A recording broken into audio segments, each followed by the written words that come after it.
నేను శ్రీకాంత్, హీరో శ్రీకాంత్ ఒక 2 ఎకరాలు కొందామని కార్లో డబ్బులు పెట్టుకొని వెళ్ళాం. అడ్వాన్స్ ఇద్దాం ఆయనకి. ఆయన ఎకరం 20 లక్షలు చెప్పాడు అదే ఏరియాలో.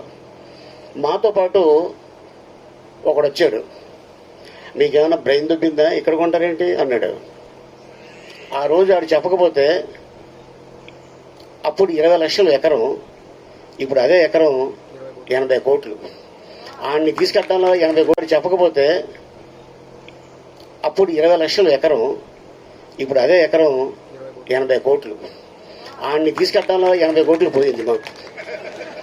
అందుకని భూమి కొంటున్నప్పుడు మీకు ఆలోచన వస్తే డబ్బులుంటే కొనేయండి, ఎవరికి చెప్పద్దు.